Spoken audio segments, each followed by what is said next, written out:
Darkness, one of the many things that one must endure in the aftermath of a Category 4 hurricane. And yet the people of Southwest Louisiana found a way not only to endure the darkness of one catastrophic event, but 4. And by the time you finish watching this documentary, Southwest Louisiana will have gone over 365 days without supplemental disaster relief funds from our U.S. government. Love is the one game that cannot be called on the account of darkness.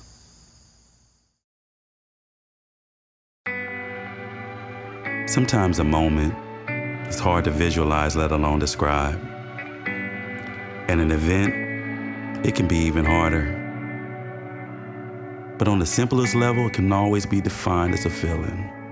And me, personally, I feel that my hometown was hit by something so catastrophic that no film could do it justice. And this is a feeling that at some point has overwhelmed us all. But some amongst us, unfortunately, are feeling it now more than ever. And sometimes it feels like an urge that makes you want to give up and quit. And other times it's like a desire to just throw in the towel. But as weak as you may feel sometimes, and as tired as you may all be, on this day, it's not just about the devastation you'll see, but it's about the strength of a community. You are stronger than you've ever been before. It'll just take time to see it. And though you may feel forgotten, there's one thing we'll always have, and that's each other. And who knew I could be so strong? Who knew?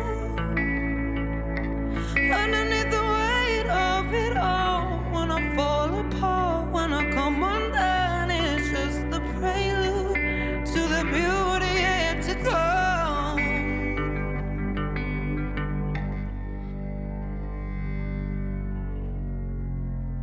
You know the funny thing about a hurricane?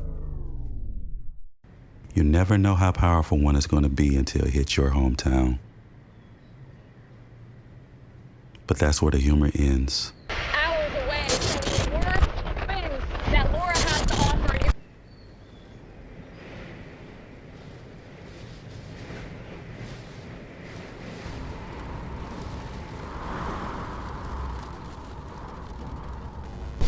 It's already starting to knock us off our feet. We're watching.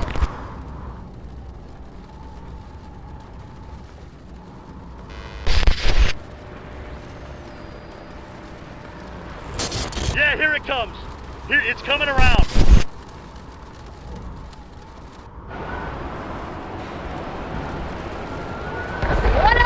Now gusting here in Lake Charles. On and out though, we're gonna make it. There goes electricity. And that is the wind whistling through the building. Do you hear how loud that is? Totally fine. Everything's okay.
Take a moment, let the dust clear. Sing a song like your mama's there, picking you up, even though you're hurting. every mountain is your burden. Not every climb has a fall at the end. And no, my trails have brought me here. I'm coming up. Laura making landfall in Louisiana as a Category 4. People of southwestern Louisiana have spent Hurricane Laura roared ashore early this morning. The destruction. You know, a lot of things to cover. It's very dangerous out here. You know, we're all hot, we're all sweaty, we all want to shower. We don't have the services that we normally have in our community. And so people need to be patient. We have some serious catastrophic damage that took place because of this storm. We have very dangerous road conditions that are not safe. So when we talk about curfew, there is no negotiation with that. At 7 p.m. at night, policemen are going to stop you and ask you what you're doing and why you're out, and you better have a damn good reason. I know everybody wants their air conditioner back on. I want to take a bath so bad and shave, and you know, we just don't have the luxuries that we have right now. So relax, take a deep breath, and know that we're all on the same page, and we're going to try to fix these problems for you.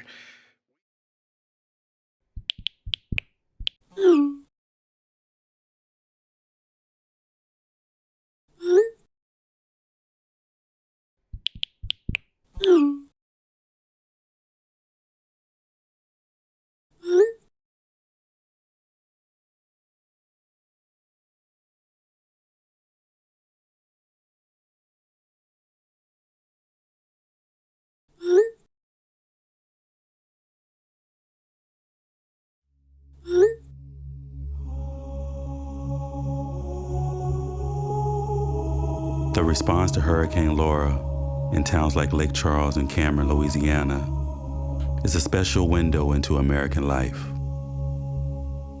An area where risk is central to the theme. But even by our standards, Hurricane Laura was inconceivable. Laura was just the beginning of a series of cataclysms that followed in its wake. Because the list of things that can still go wrong after a storm like this are endless. Medical facilities are affected, food provisions disrupted, important things drop from the radar. Everything that was regular is now suspended. The risk curve starts sloping up, not down, as the potential for people being killed needlessly goes up dramatically. It's a spellbinding paralysis of a force stronger than ourselves. Measuring for a storm isn't like measuring for drapes, because after, you still have to clear up the unholy, world historic mess. The community has spent the better part of the previous week imagining the havoc after the storm. But how do you respond when your own home has been scattered to the four winds?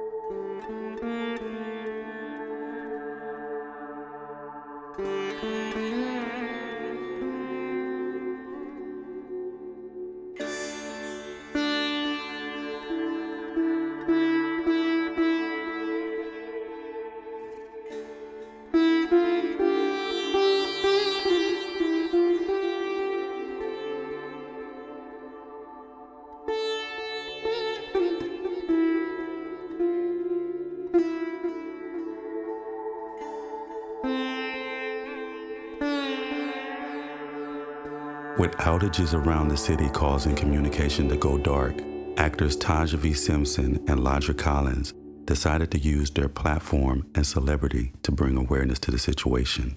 For those of you who don't know, Hurricane Laura completely destroyed our great and wonderful city. Look, I know you've seen the news and photos, but trust me when I tell you that none of this compares to the actual damage that Laura's wreaked. To drive around the city and see the devastation that still exists, of course, made me sad. Evacuees are now returning home to face extreme circumstances, unlivable homes with severe water damage, mold, and toxins. This is the place I grew up, where I went to junior high, high school, college. This is a place where has made me who I am. It's going to take some years for Lake Charles to recover. Southwest Louisiana had now gone almost a month without supplemental disaster relief from the U.S. government. Hi everybody, this is Mayor Nick Hunter, Mayor of the City of Lake Charles. There's so many people from around the country right now that are helping us here in Lake Charles. So I don't want what I'm about to say to diminish that the national media is just not covering what's going on here in Lake Charles. The need is real, the pain is real. They're not talking to me, the mayor, but obviously they're talking with someone in Lake Charles about what's going on. I talked to my uncle in Florida and he said, no, Nick, you weren't on the news and nobody was on the news from Lake Charles. Even though the national media won't cover it, the struggle and the pain of what a lot of locals are going through is very real to them. The Louisiana Department of Health reported that more than 220,000 people were without water and might not have services for weeks or months. At least 20 million people were in the hurricane's path, and more than 500,000 people were ordered to evacuate. The Texas cities of Beaumont, Galveston, Port Arthur, and Louisiana's Cameron and Calcasieu parishes were among the area's mandatory evacuation orders. Hundreds of thousands remained without power as cleanup efforts continued. And in Louisiana, where the COVID-19 infection rate is higher than in Florida, Arizona, and New York, state shelters remain closed. In areas like New Orleans, officials prepared to shelter up to 40,000 people who can't afford hotel rooms, don't have vehicles, or have disabilities that make evacuations more difficult.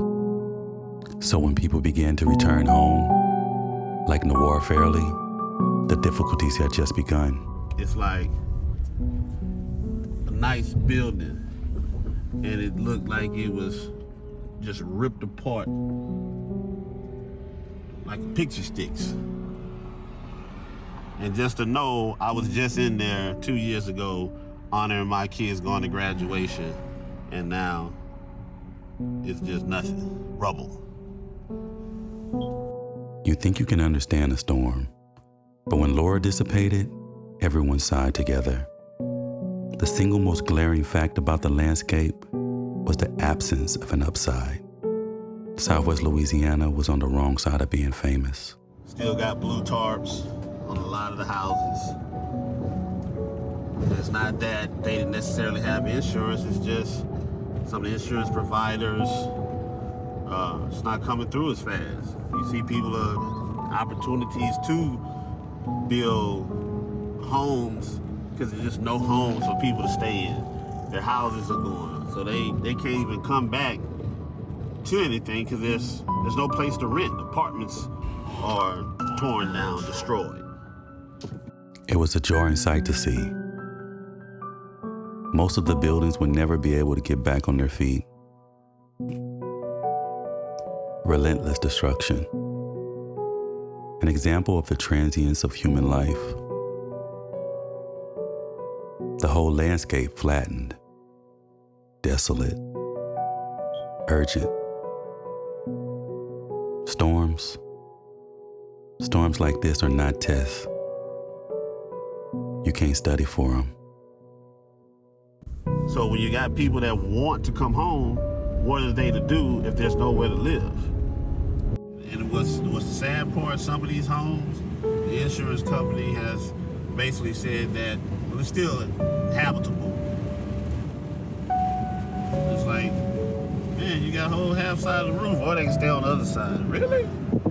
Come on now.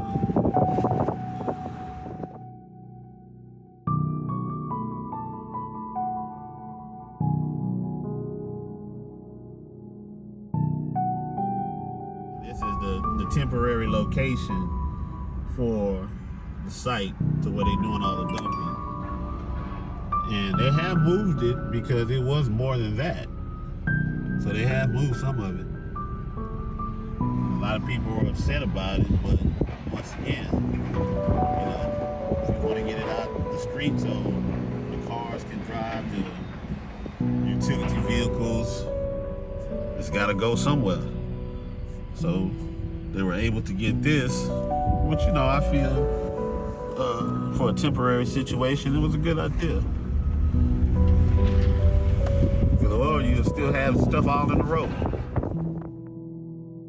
Around 8,000 homes were possibly destroyed in 2 states, according to the Red Cross. Nick Hunter, the mayor of the hardest hit area, Lake Charles, said it was unclear when electricity and water supplies will be restored. It's gonna be a long time. Well, I say that. It looks like it's gonna be a long time, but we coming back. It's just rough to see it like this. Hurricane Laura, giving you an idea of what winds of at least 130 miles an hour can do. As we drove in further east on Martin Luther King Highway, we saw that is the case here, as you see, just rows and rows and blocks of homes in Lake Charles. And remarkably, 18 years, she said it was by the grace of God that this church is still standing, because it was quite frightening riding out the storm. What is it like to lose a home you built from your dreams?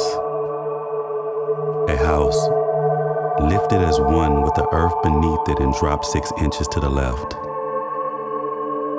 A wind that flails metal cars and yet leaves small parts of a town eerily undisturbed. A full-size SUV wrapped around a tree. This is what it's like. It's the type of thing you have to see to believe. And yet, through the entire experience, many had grown a sense of unease that didn't stop when the storm blew out. If you ever wanted to know what the inside of your neighbor's house looked like,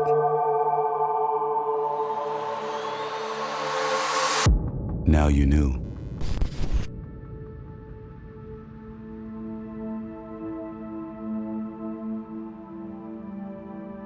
My house is collapsing. Literally collapsing. Delta accelerated it, but Laura, she shifted the foundation, the piers. She actually, the pressure of her wind, so it hits the peak, it has to come out, that force. It actually compacted the ground, pushed the ground, so essentially it didn't actually move the house, it moved the ground.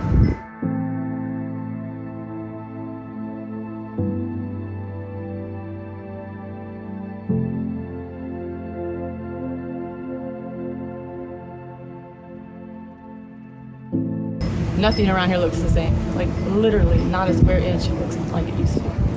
It's so weird. We're all used to it.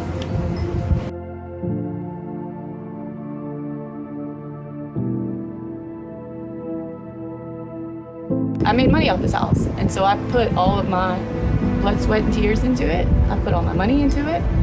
You know, I updated it, remodeled it. I was working on getting it, what do you call it, for the historic preservation. I was applying for that because it has historic value. I don't know if it still does, but it did. So literally, the only thing that could have burst the bubble in Lake Charles and made me lose my investment happened. The literal only thing that could have changed our growth and our GDP and the real estate appreciation happened. And it happened twice.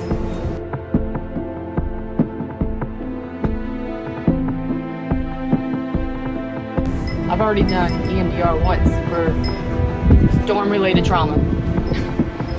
That was one session. I need more, unfortunately. It's crazy how deep these things go. Like, I just wanted to cry and go to bed. I didn't have any motivation, but I had 3 days to clean up, get this house ready, get the inside of my house ready, and get out. Because once you walk out that door, you know it's never going to be the same. But I didn't have a choice. I couldn't go to bed. I couldn't do anything except just power through it. I wouldn't even call it that. It was just desperation almost.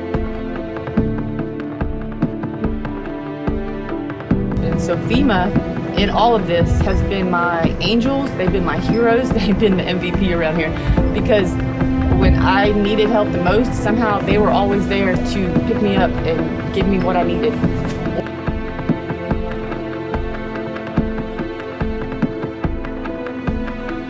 I needed a place to stay. I needed a home. And your insurance company. Just leave it at that. My insurance company. They're not honoring my service that I paid for. They haven't been there for me at all.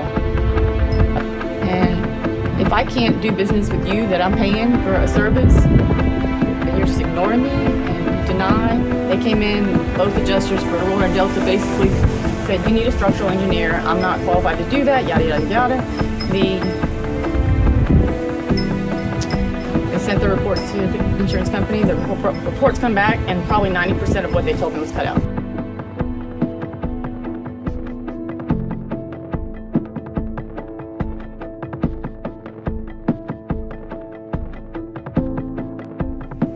I can't tell you the depth of my anger right now. I'm holding it in. It's so upsetting. Why does it have to be like that? I'm not going to talk about that.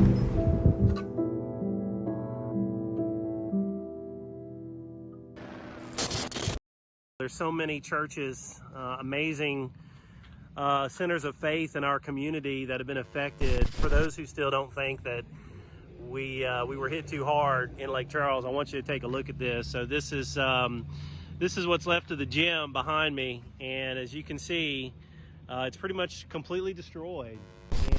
So this is a very important part of our community right here, and like I said, there's dozens of churches around town that are going through the same thing. For those people who still think that we weren't hit that hard, just take a look at some of these images, and I challenge you to feel the same way after you see some of what we're going through. It doesn't take you being in the direct path of a Category 4 hurricane to know that if there's one agency you want ready and prepared in your city for an extreme situation, it's the Homeland Security and Emergency Prepared Agency. It was obvious that Laura was going to be a big hurricane, and at the point that it was getting up to Category 2 or 3, we started to get concerned about it. So we're developing our information, what we're going to say. And about 4 days out, it's obvious it's probably going to go to a Category 4 hurricane. The OHSCP maintains and operates the Emergency Operations Center. The center is used by officials during emergency situations, making the OHSCP the central coordinating agency for all outside assistance in emergency situations, including FEMA. Yeah, one thing that we noticed was the forecast track. Hurricane Laura was hitting each point on the forecast track. It's very unusual for a forecast and an actual track to line up. And that was worrisome because we knew if it continued on the forecast track, we were going to be right in the bullseye for that hurricane. Our worst case scenario here is just about like Hurricane Laura, where the hurricane makes landfall west of the Calcasieu Ship Channel. That causes our greatest storm surge on the east side of the hurricane. If you live in the listed areas and have not done so, evacuate now. They were predicting a 19-foot storm surge. Now we got, for example, Hurricane Rita, we got about a little over 10 feet. So we're talking about over the top of a house more than what we got for Hurricane Rita, which was a tremendous storm surge. Follow the most designated evacuation route set up by your local authorities. If you're in 150-mile-an-hour winds like we had we had a lot of people who stayed, we would have had many injuries and maybe possibly even some deaths, because we had a lot of trees crash through houses and roofs come off and things like that. This hurricane will be extremely dangerous, for if you do not leave, you will face certain death. nowadays we have so many different ways to convey information. What it told me was when we made the final call for a mandatory evacuation, I think most people already had made their mind up. They were just waiting on us to say the word. But our job is to convince people, hey, the impact of this is going to be bad enough. You don't really need to be here.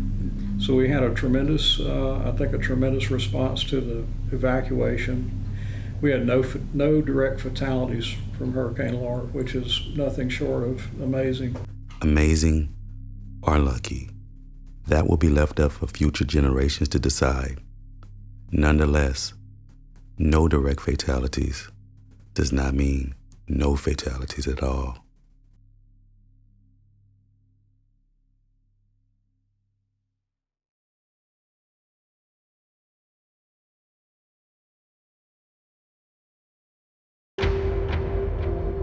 For those who had experienced Hurricane Rita, the memory of getting back into a city after a hurricane was quite vivid.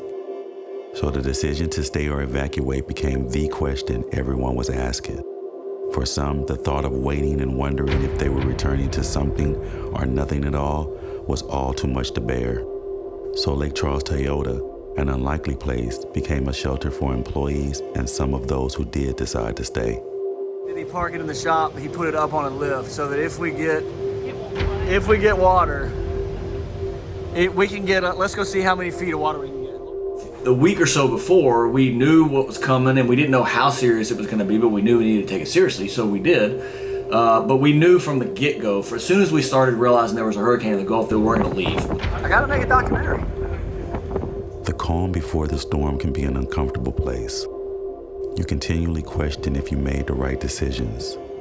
If you stay, the question becomes about your safety and whether or not you have enough supplies to see it through. And if you leave, it becomes about the things and the people you left behind. We had about, I want to say it was like 31 people here. It was 8 or 10 families. I think it was about 30 or 31 people, including 5 or 6 toddlers and a few teenagers and 9 animals. As Hurricane Laura made its approach towards the shores of southwest Louisiana, winds began to intensify, followed by the rain. If there was anything that needed to be done outdoors, it needed to be done now.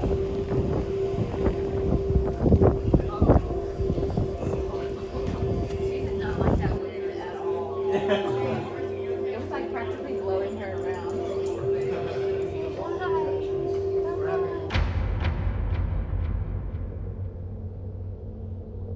We were perfectly fine and comfortable all the way through the night till 10 or 11 o'clock.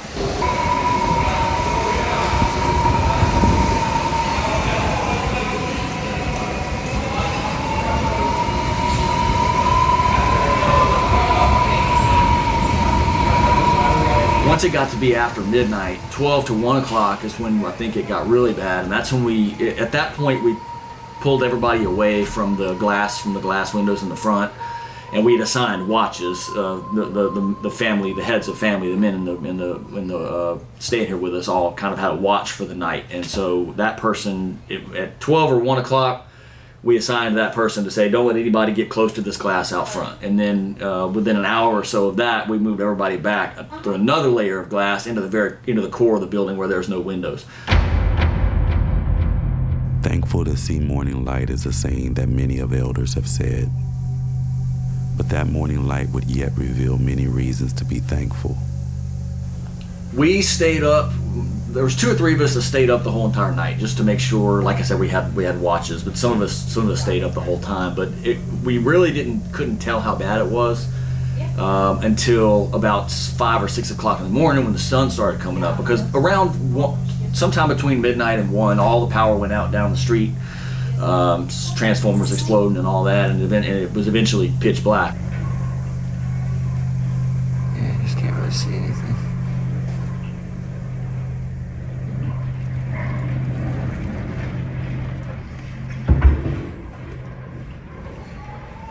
And once it was black, you couldn't see what was going on around you, and I mean, you could hear the wind and see the rain up close, but you couldn't tell really how bad it was, how much stuff was blowing around, how much stuff was falling down.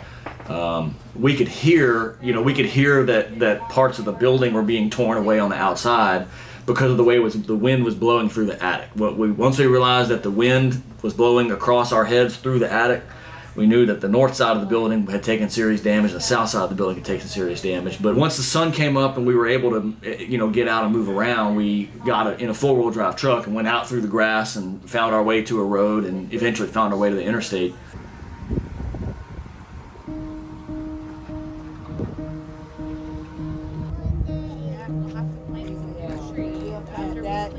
We will do that. That would be a fun thing to do. We will do that.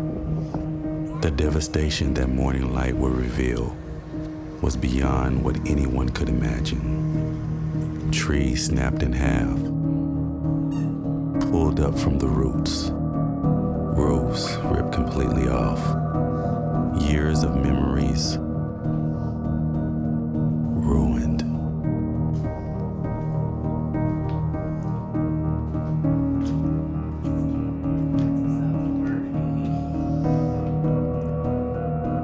Well, we just came out of my dad's office. This office is a mess, but you can see, but what all this computer stuff is they're still rebuilding computers from the hurricane. That was my brother's apartment and his family. There was him, my brother, his wife, 2 toddlers, and about 5 or 6 cats and dogs that are there, all lived in that room. This is the conference room, which was food central and also game night area throughout the three weeks that we lived here. This room actually took probably the most damage on this side of the building, on the north side. This whole entire wall was basically just the drywall is all that was left between us and the hurricane. The whole outside of the building had peeled away, but somehow the metal studs held the drywall on and we didn't get too wet, but it was raining. And then we had packed inventory all around in here really tightly to kind of protect us, and this is where all of our generators were. This was like our power plant, this area. And then once it got to be 11 or 12 o'clock, then we brought everybody in a little tighter.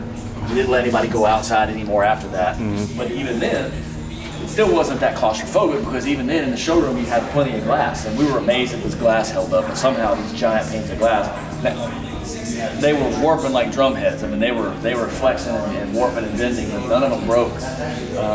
Part of that maybe because we protected them with our big trucks and heavy inventory. We stayed out here, and this was really nice because it let everybody feel like they could spread out a little bit and they could relax. We had the TVs going until 10 or 11 o'clock. The kids were playing games, and so it wasn't too claustrophobic and too cramped. We were able to kind of enjoy it. So going in here. This is the salespeople's offices, and for the hurricane we had cleaned this all out and made it into kind of like a dormitory. We probably had 6 or 8 guys. It was, if you didn't have a family, you stayed in here. Mm-hmm. So it was kind of like a bunk room. Main office, this was an apartment. Several people lived in here, and we'll go over to the service department. It took about 9 months to get this built back up. We had basically no service canopy for about 9 months. Finally got it built back up.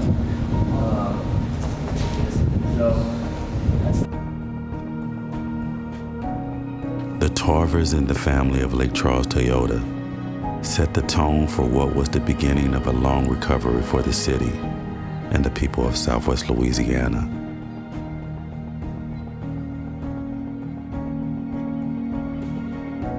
But if their courage in the face of danger was any sign of what strength lay beneath, then our best was yet to come.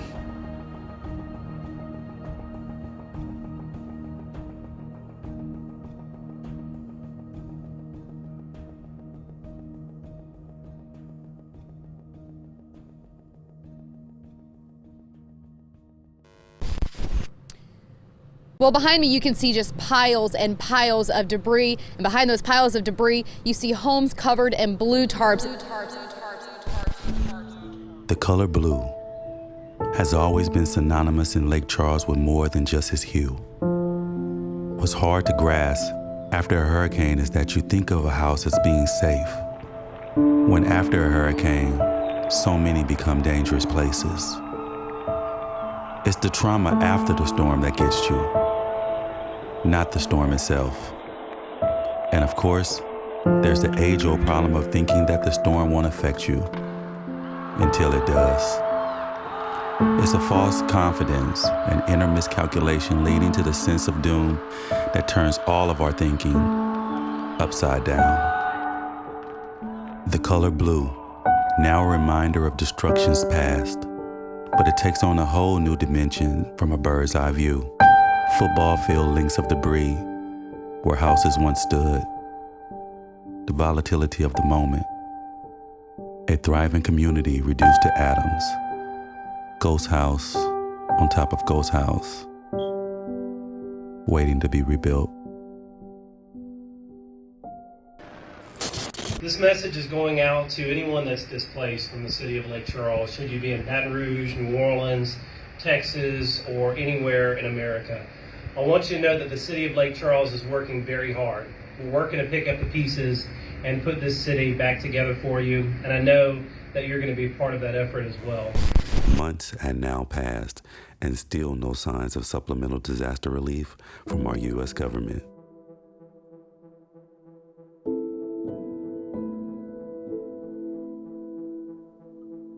I had 2 trees fell on my house in the back. In the back? Mm-hmm. On the 2 of my bedroom and the other bedroom. The tree limb was inside the house.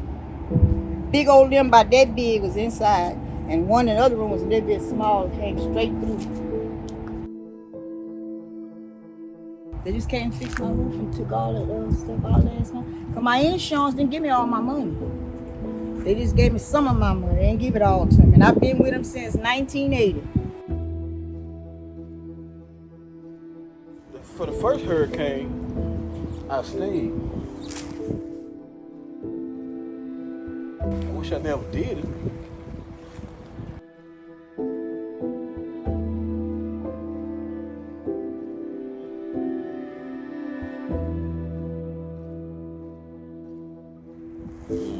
My house got flooded. And I got mold in the walls. Messed up two of my back rooms. All these years I've been paying insurance. It shouldn't take this long. It is what it is. And as the saying goes, it never rains in Southern California. Well, it always rains in Louisiana. And when the rain stopped, the world became a war between the people who were in it to rebuild and those who were in it to make money.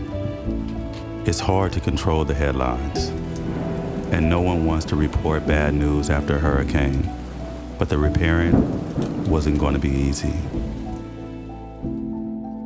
See, that's where my carport fell. See, I couldn't even get in the inside. And I sent all at the FEMA. See, that's where all the trees fell in the back. That's the 2 buildings back there where the trees across it.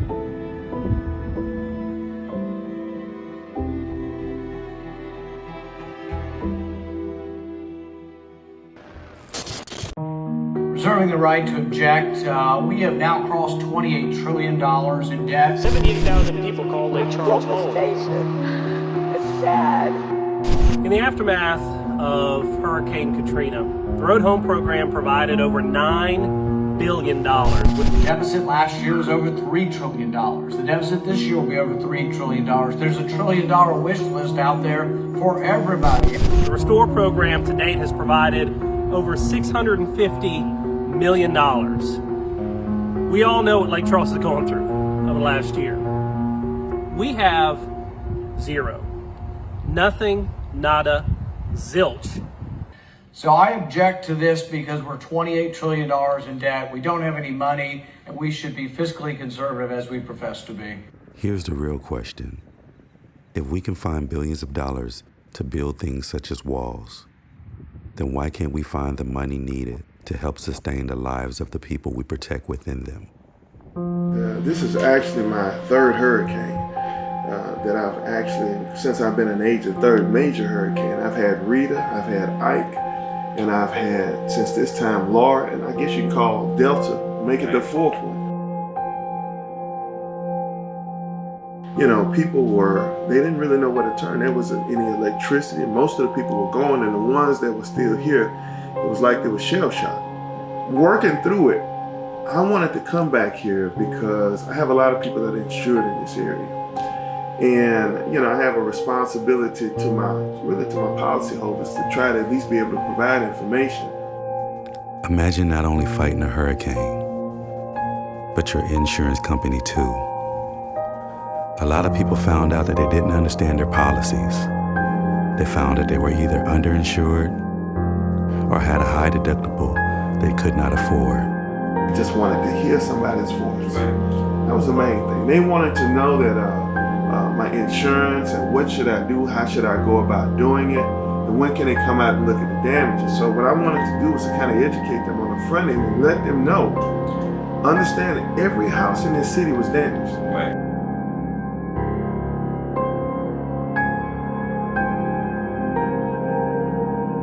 So we went out of electricity for 3.5 weeks, almost a month before we got electricity. And because those houses were damaged, we were looking at having people to come in here to assess the damages. And those people that came in, they had nowhere to go. And they didn't come in immediately. Granted, you're still gonna have some folks that wanted everything instantly. And in this particular case, it just didn't happen that way. Right. So people became frustrated. And I really believe that the ones that got really frustrated is when they tried to call the agent's offices. And there was nobody there. What do you feel was the breakdown in between the policyholders and the insurance companies? Was it miscommunication? Was it the education level of? It was both. It was understanding the actual policy. And people didn't know their policies, and it's going to serve as a lesson moving forward. A lot of people are living paycheck to paycheck in this community, and that was before the hurricane. So with regards to how, we just got to get them back. And when they come back, we got to make sure that they have opportunities in this community to be able to enjoy a quality of life that is reflective of this area. And if in the event of another storm should come, they should be, and we all should be better prepared because it caught everybody off guard.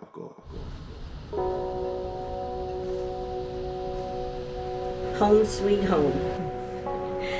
And it had some little angel, so if you were tall, you got to hit them and everybody would duck and say, no, you're not gonna get hurt.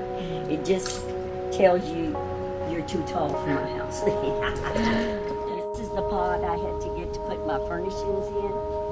And here it all is, or what could fit in here.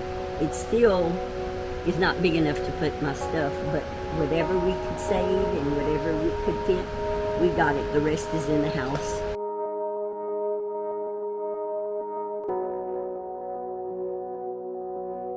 When the hurricane hit, see how it made a hole, a round hole over there? And then all the water came through the ceilings. So all this still has to be done.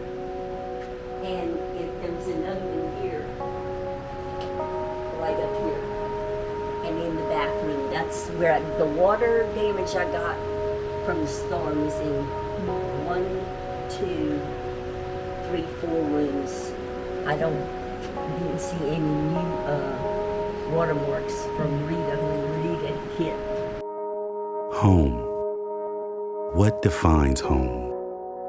Is it truly where your heart resides? Or is it where you have seen generations upon generations of your family grow? Where memories were born, but never die? Well, I want to stay in Lake Charles. So I know God's going to make a way for me to sell my house and, be able to get something that's going to meet my needs. Not necessarily my wants, but my needs.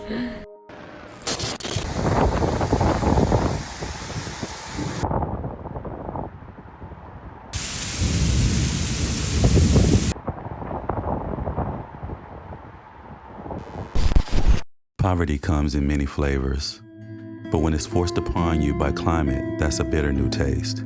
You're reminded how geography determines your opportunities, and yet the community stays and remains unmoved. So I was here from start to finish to now. Wow. I was here the day before when the sun was shining. Then the night came through. That's when she came on through and let you know I'm coming.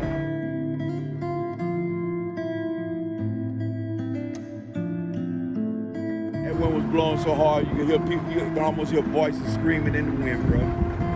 Yeah, it was strong.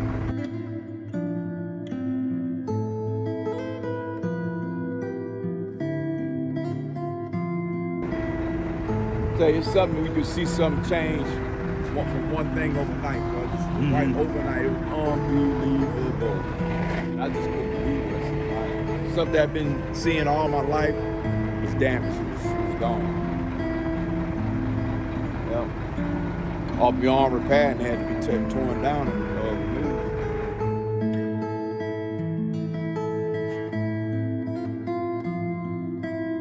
removed. So how many houses do you think you've torn down or demoed since you've been here? Since the storm? I'm about 15. Wow. 15.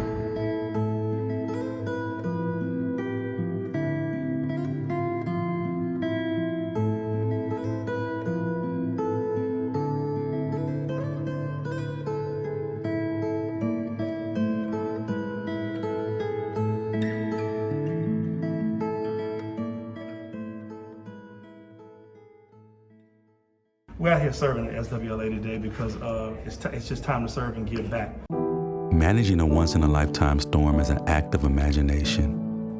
And yet, community is always the first real hope of providing a coordinated response. But who was going to clean it up? Who will put the town back together again? As everything laid on the ground, something stirred in the rubble. So we're just here, just trying to help and try to give some relief and some opportunity to have people not have to think about where they're going to get food and where they're going to get some supplies.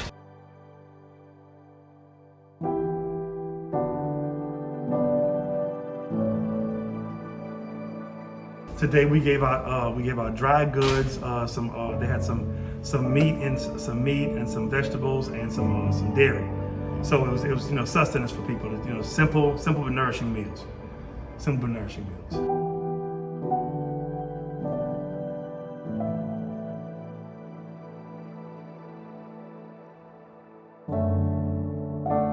SWLA Center for Health Services has partnered with Second Harvest. We partnered with Cajun Commissary and the Cajun Navy, and we are doing a food distribution today.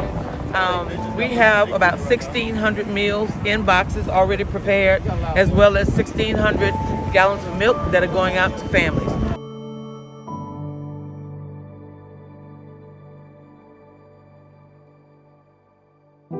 So there's no limit.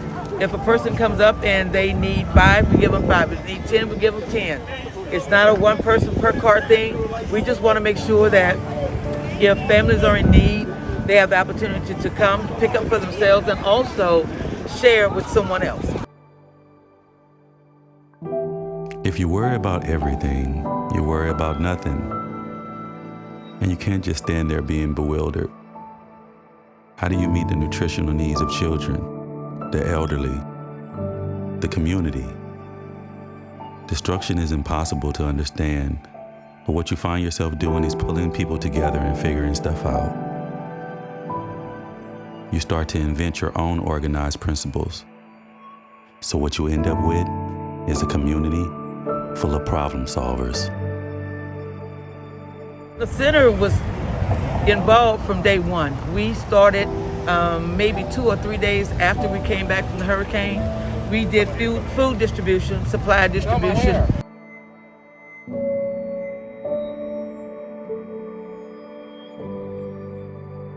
Clothes, and now we have AmeriCorps on site. We're doing mudding and gutting with our AmeriCorps group. So the center continues to push through and offer services to the community that we normally did not offer. And we're not going to stop either. We'll continue to offer these services at least once a month.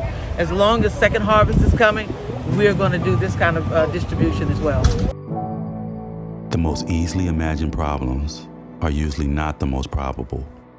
To appreciate the situations, to understand just how much is at stake for a community by not building back their lives.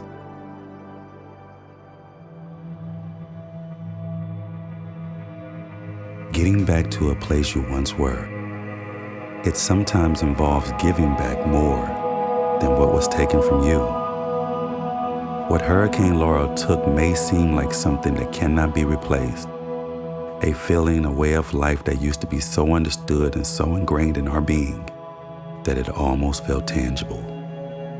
A way of life that if you ever came here and experienced it for yourself, you would understand the richness of our culture. From streets filled with Mardi Gras celebrations to boils and backyards around the city during crawfish season, our way of life is unique, and it cannot be washed away with rain or blown away with 150-mile-an-hour winds. Who we are is not in these bricks of these buildings, but it is in the soil on which we stand.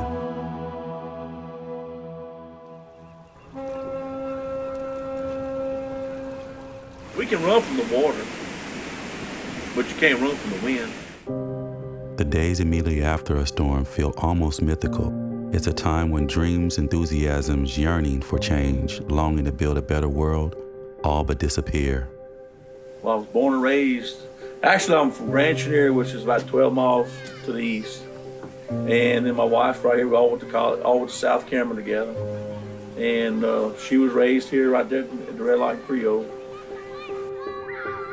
Hurricane Laura will go down in history as the most powerful storm to ever make landfall in southwest Louisiana. It happened just beneath us in the middle of the night in Cameron. Now, the older I get, the tougher it is, because I guess you can only get your butt whipped so many times, and you finally say, hey, man, I got enough. It's as if the storm had blown away your feelings, along with your home. A nexus point where genuine possibilities clash head-on with hard reality. You hope for change, but the storm has blown it all away. Well, it was 15, 13 years later, when big old Laura come through here and just wiped.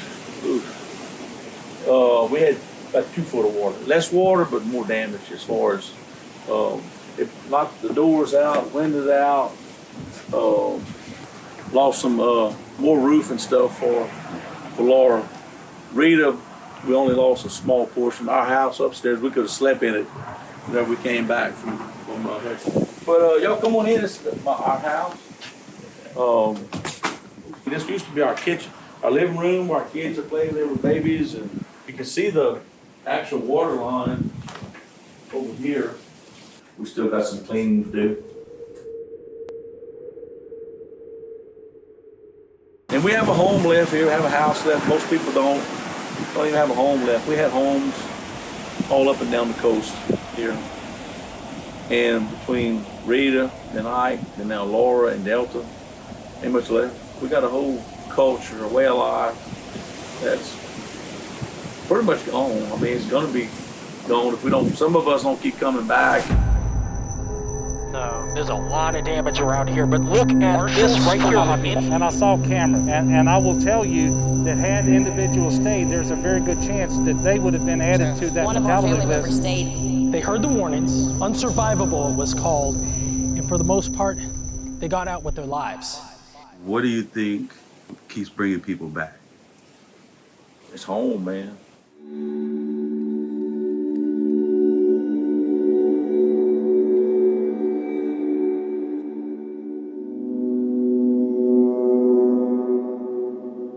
In 1957, Cameron nearly was destroyed by Hurricane Audrey.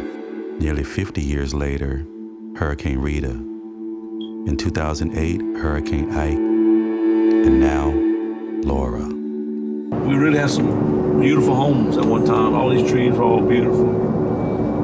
The land, I mean, people gardened down here. A lot of people had gardens, kept their yards up. And then these You wouldn't even know that the homes were here. No, you couldn't even. You know, I always wondered, I used to tell my wife, I said, boy, this was before reading all that, I said, I wonder what it looked like whenever settlers first came here a long time ago, you know.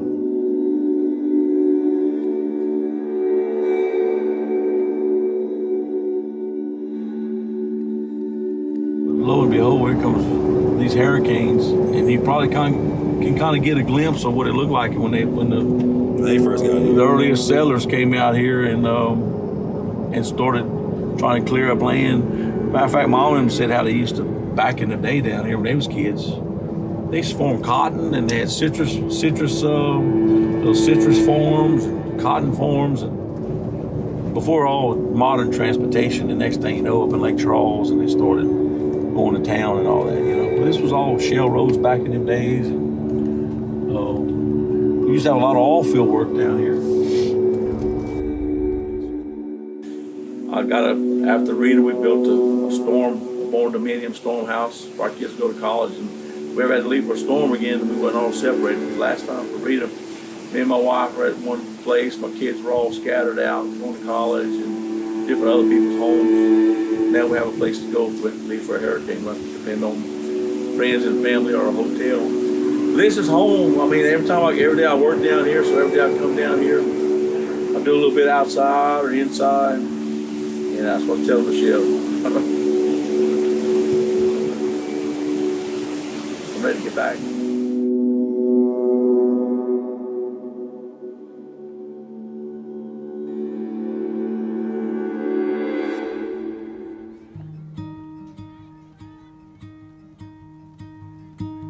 Morning lights, heavy laughing in the street. I'm in the town where my parents live, familiar as Sundays. I need this morning light to call my own. These few moments awake before I'm breathing in water again. The real question is, will the federal government provide the needed resources to our citizens who are struggling? That's what we are talking about when we're talking about supplemental disaster aid. We're talking about helping the people within the communities who need it the most. The hurricanes that we experienced last year didn't just damage structures and tear down homes. They actually had major damages on schools, and we had major issues across the board within our school district. You know, we had a lot of students, teachers that were displaced, including myself. So one of the ones, it will be 7 months in a couple of weeks, and I'm still not in my home yet. You should know schools along the storm's path are canceling classes already as they anticipate storm damage and power outages tomorrow.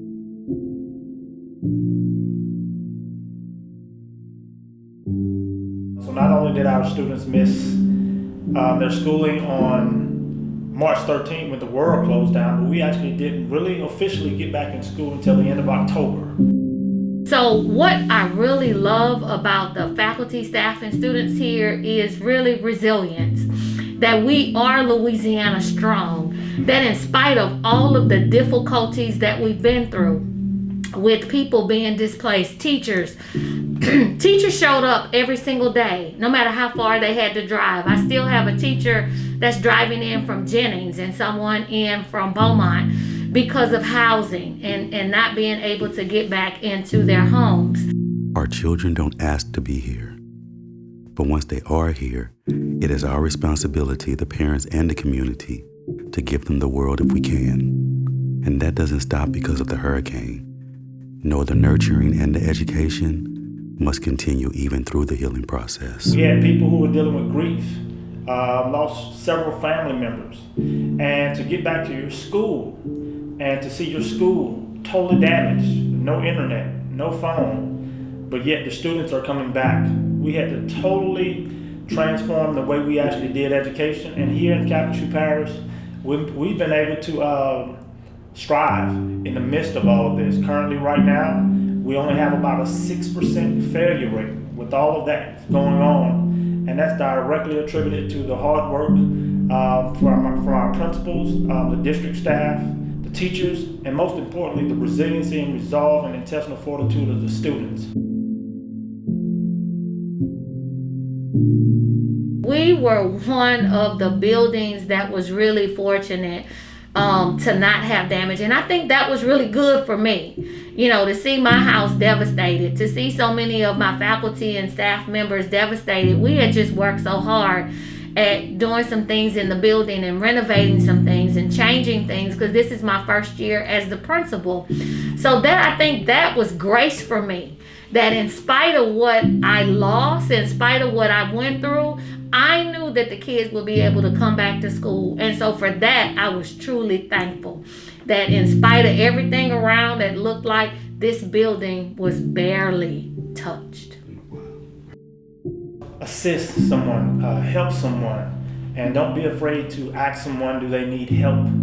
More than likely, when you ask that the first time, that answer will probably be a no, because they're not accustomed to being vulnerable. But try to actually sit down and have a conversation with someone and find out, because there are still people that are hurting and need help. If you ever wanted a sign that Lake Charles was turning the corner for the best, you had to look no further than the Rock Center and Cajun Navy. We've been on the ground since day one, since the disaster happened.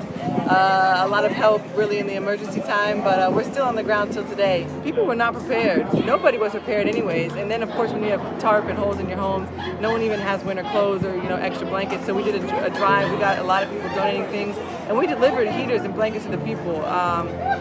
People don't have extra money to go in a hotel. Maybe they don't have family, and so they'll try to stay in their car outside of their home while the insurance is taking time to fix it. So we try to bring attention to these things and find the people that are available to help and just get the people to the resources they need. That's what Cajun Navy is really all about.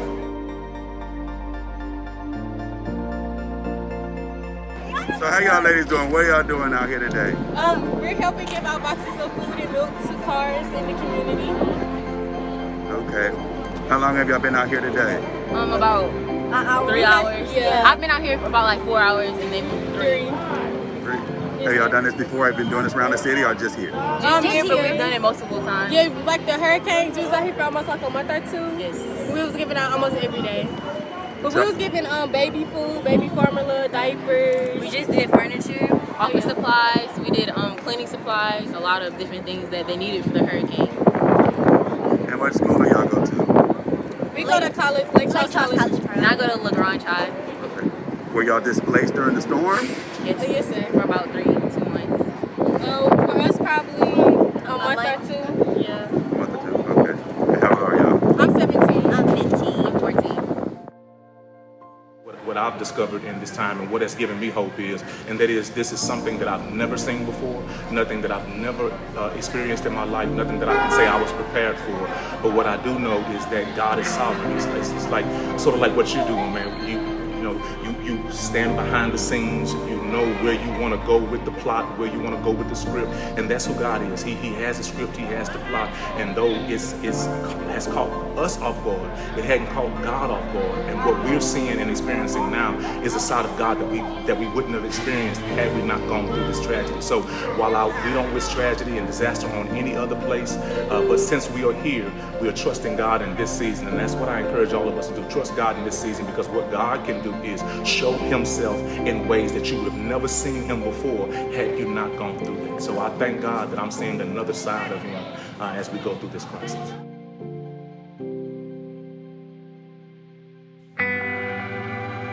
This isn't the first time that these lands have gone through something catastrophic. They have seen the best of times and the worst of times. But if any resident of Lake Charles can tell you the story of strength and how to be resilient in times like this, it's our oldest ones, the oak tree. And who knew I could be so strong? Who knew underneath the weight of it all,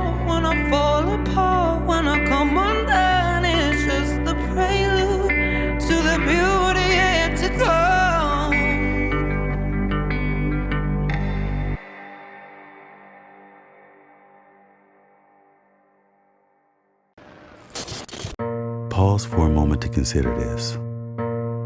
If you are ever hoping to preserve a certain worldview, there's no better place to start than within your own community. To care about something more than yourself. In a situation like this, you don't need people who have concerns about the bottom line or pleasing shareholders. You need fully invested community members to rebuild the most necessary of products, society.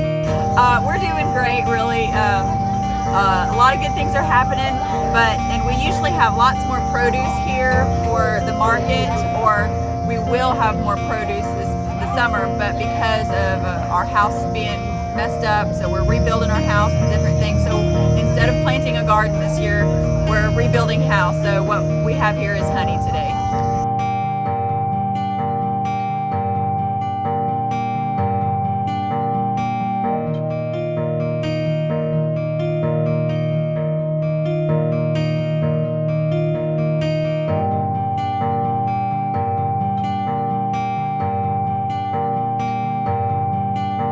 I see people's homes flat, What I had was minimal compared to what people, they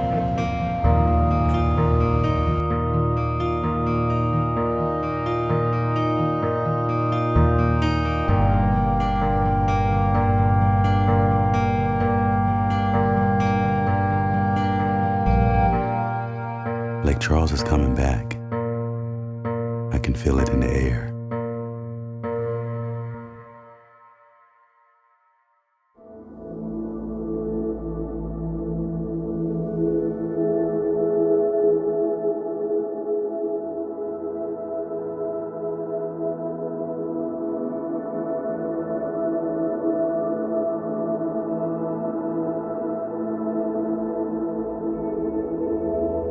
Memorials are erected to commemorate those of who we have lost, or stand as a reminder to what we have gone through. Often, you hear the words never forget, but if you went through it, how could you? One day in the not-so-distant future, when the evidence of Lake Charles' turbulent past will be hard to find, maybe, just maybe, a memorial will be erected to remind not only the future residents of this city, but the world of what a community can accomplish, even when it feels forgotten.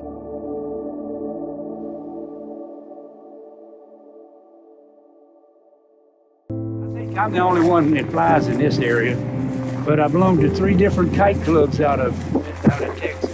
Sometimes the simplest thing, like flying a kite, can bring forth a sense of normalcy that everyone hopes to one day find. I lost my porch, but actually I didn't lose my roof.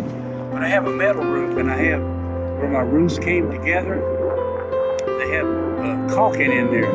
Well, the storm broke the caulking loose, and it leaked there, but I recaulked it, and it's all good now. In the toughest of times, sometimes you have to find a kite to fly. And if you ask Gary, these are the toughest of times. So you have to be willing to go anywhere the wind blows. What inspired you for this one? Mardi Gras.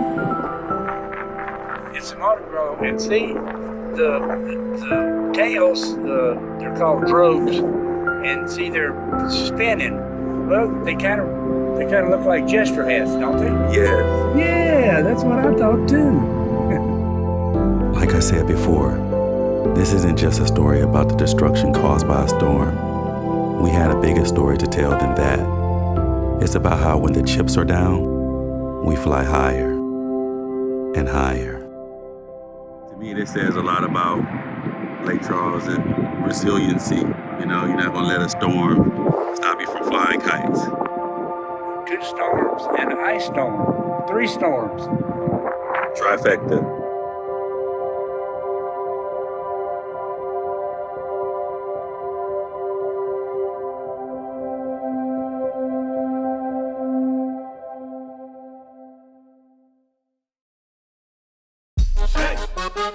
Anybody from Lake Charles will tell you, it's never too soon for 2 things: Zydeco and a good gumbo. Well, I wear my clothes like this because I can. And I wear my hair like this because I can. And I walk around like this because I can. And I do my thing like this because it's who I am. And if you expected me to give you an apology for being nothing like you used to, well, go ahead on right there and wave. Hold your breath and concentrate. Keep holding till your face turns blue. Cause my veins keep on moving. No matter what you do, keep on moving. Sunshine comes, keep on moving. Rain comes, keep on moving. Trials come, drama comes, good time comes, any kind of bull comes. That way, whenever the good times come and you're really good and you Shout it from the rooftops, we're coming back better than before. Rising to the challenge, this is our home, where our hearts belong. Here to stay, here to live and play. Shout it, I wanna hear you say.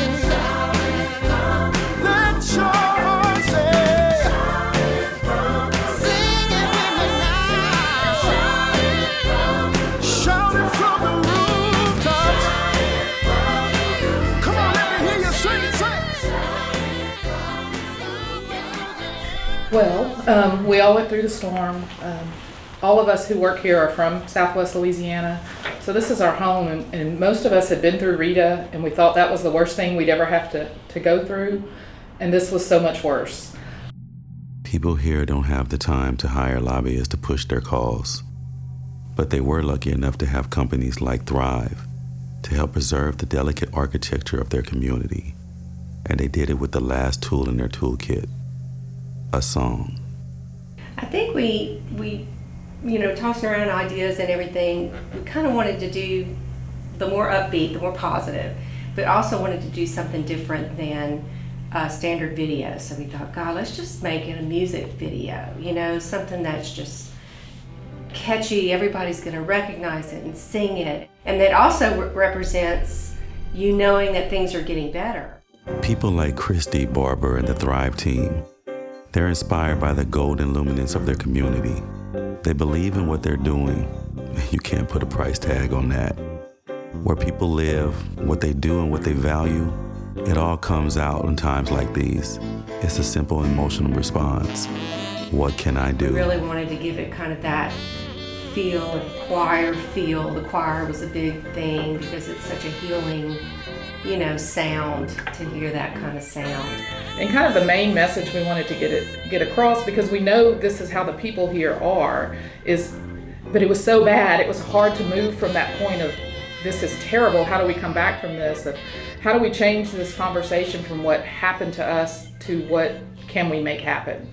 How do we turn this into an opportunity to make things better than they were before? It may be hard for America as a whole to appreciate the source of its strength. Yet cities like Lake Charles, Cameron, DeRidder go a long way to giving you a direction as to where the strength may lie. Though Southwest Louisiana had taken a turn for the better, still hundreds of days had gone by with no supplemental disaster relief in sight from our U.S. government. I was up on this roof, we're actually on the roof of City Hall right now. September 7th, 2020, I remember I was pleading with people not to forget about what had happened here in Lake Charles with Hurricane Laura. Little did I know that several weeks after that, we would be hit by another hurricane. And then several months after that, once in a generation winter storm. And then a couple months after that, a 1,000-year flood event. So as I stand up here today, I acknowledge that a lot of progress has been made over the last year. But I also have got to acknowledge that there's still a lot left to be accomplished. Lake Charles City Hall is going to be standing. It's standing today, and it's going to be here 10 years from now, 100 years from now. The real question is, within these communities, some of our most vulnerable neighbors, what's going to happen with them if we don't receive the proper federal response? Question. What got you through these times thus far? The overwhelming answer will be faith. The substance of things hoped for, the evidence of things not seen. Or in other words, the assurance that what we hope for will come about, and the certainty that we cannot see it, but it still exists. Right now, Lake Charles may not be able to see the finish line as another season of storms approaches, but it's their collective faith that won't allow them to believe that one does not exist.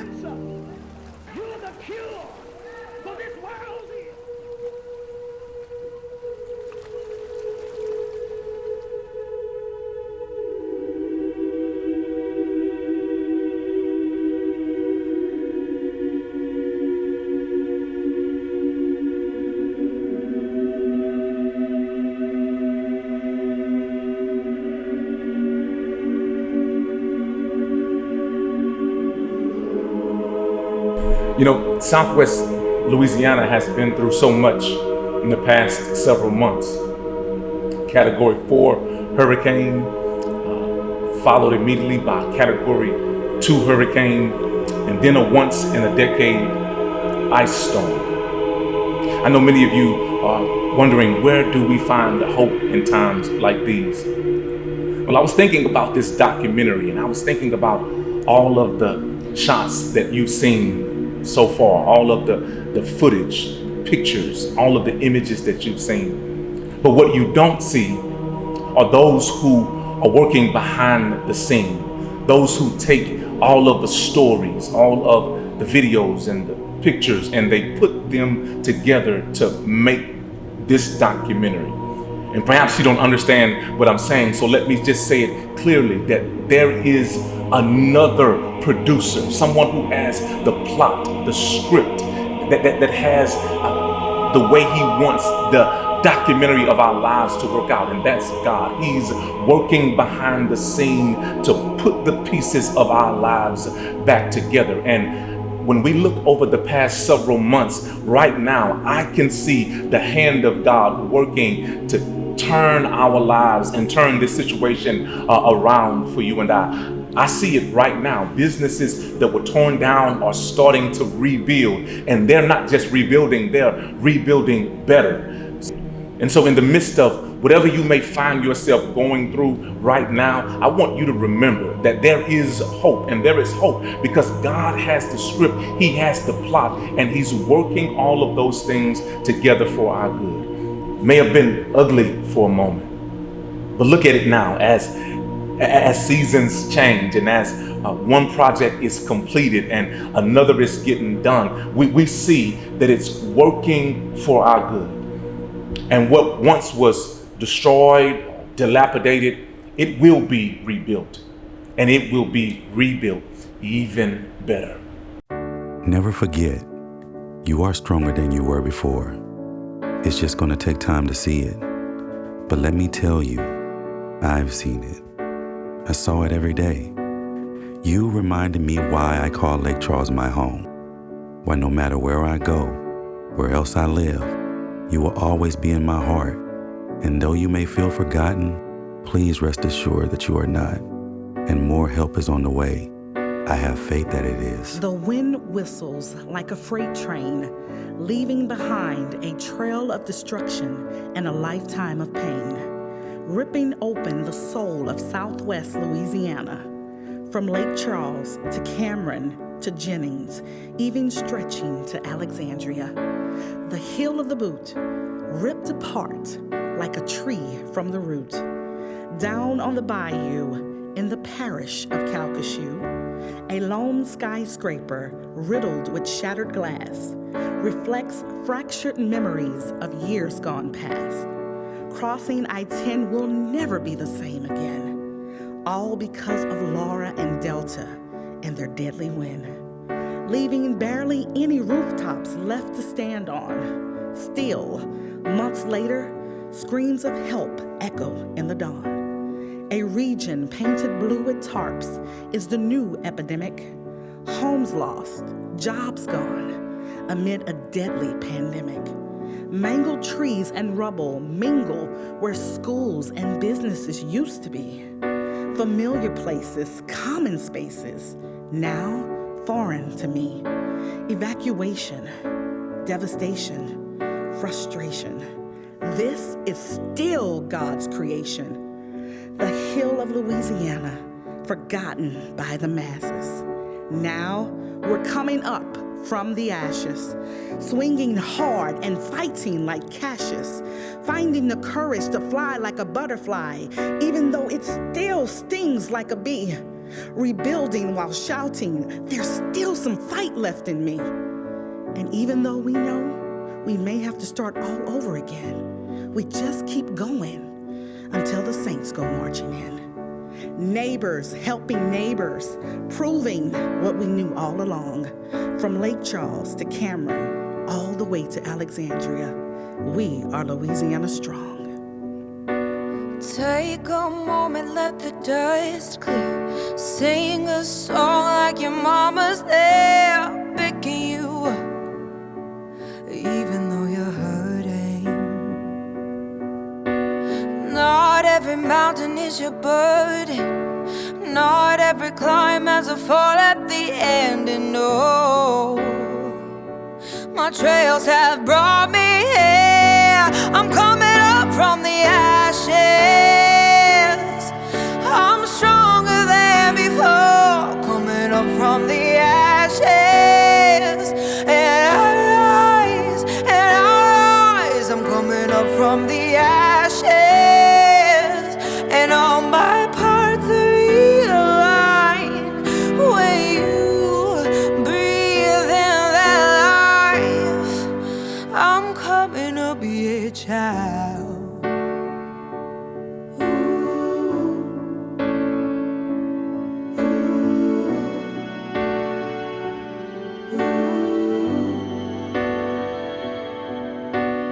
I've been breathing in fresh air. I've been seeing the sun coming in through my eyes, like I was born before. I've been picking up my feet. I've been walking with destiny. Oh, when I was face down in uncertainty, I'm coming up from the ashes. Oh, I'm stronger than before, coming up from the ashes. Oh, I rise, I'm coming up from the ashes. A lot of times people forget how powerful Laura really was. Laura was the 5th strongest hurricane to hit mainland U.S. in modern history, the 5th strongest, and the 2nd strongest to hit the state of Louisiana in 150 years. Wow. We work together well here in Southwest Louisiana. We have our differences. Sometimes we disagree on things, but let me tell you, we come together in times of crisis. National media was here 24, maybe 48 hours after Laura hit. After that, they all disappeared. In total, always lessons learned from events, but I am very proud of the local response and what we were able to do in the aftermath of what hit us. And it was a coordinated effort. It really was people working together. And I know that's cliche to say, but let me tell you, here in Lake Charles, when you're in the middle of a crisis, I don't care what your background is, what your political philosophy is, we don't ask those questions. We sit down at a table and we take care of people. And I really believe that's what we did in the aftermath of the war. I'm the mayor of Lake Charles, and I'm going to speak as the mayor of Lake Charles and not necessarily caring about any other aspect of politics or DC dogma. Right. Other than I know that the people of this city need help.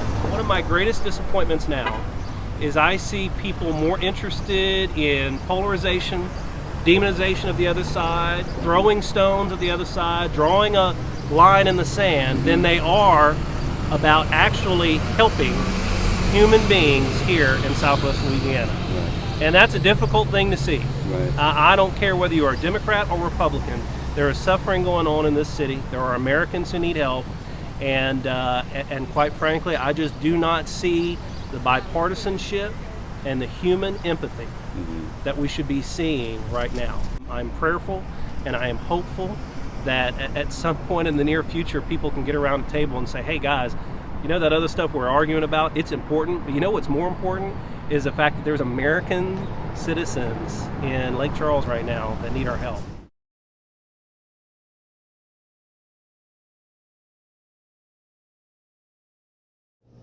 August 26, 2020 was a day I will never forget. I remember that morning my husband and I took my youngest daughter to the airport. She decided to evacuate to Kentucky to stay with her sister, not realizing at that moment that after Hurricane Laura hit, life for us would never be the same. I had already experienced Hurricane Rita in 2005, so I knew that there wouldn't be any power and I knew we would have some cleanup to do. But the first sign that Hurricane Laura was worse than Rita was on our route home once we got back to Lake Charles.